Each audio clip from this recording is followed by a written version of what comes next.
Picture Cuba in the 1950s, a tropical paradise for wealthy Americans but a nation divided by stark inequality. While tourists sipped cocktails in lavish Havana hotels, most Cubans lived in poverty under the corrupt regime of Fulgencio Batista.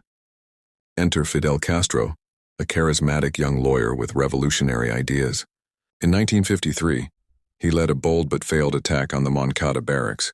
Though imprisoned, this setback only fueled his determination. "History will absolve me," he declared during his trial, words that would prove prophetic.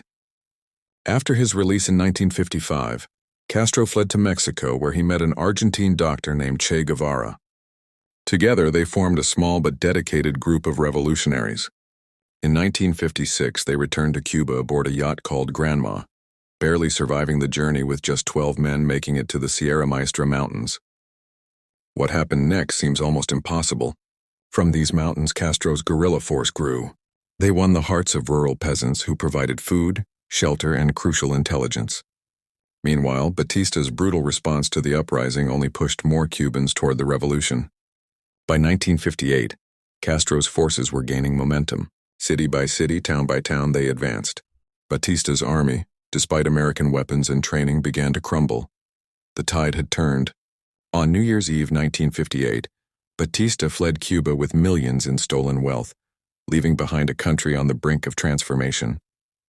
On January 8, 1959, Castro rode triumphantly into Havana. The streets erupted in celebration. People believed they were witnessing the dawn of a new era, one of equality, justice, and independence. The reality, however, would prove more complex. This wasn't just a change of leadership. It was a complete transformation of Cuban society. Castro's revolution would reshape everything from education and healthcare to Cuba's relationship with the United States. The effects of those dramatic days continue to ripple through history, making the Cuban Revolution one of the most significant events of the 20th century. It's a reminder that sometimes the most unexpected people, starting with just a handful of believers, can change the course of history.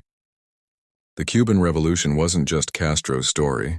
It was the story of thousands of ordinary Cubans who dared to dream of a different future.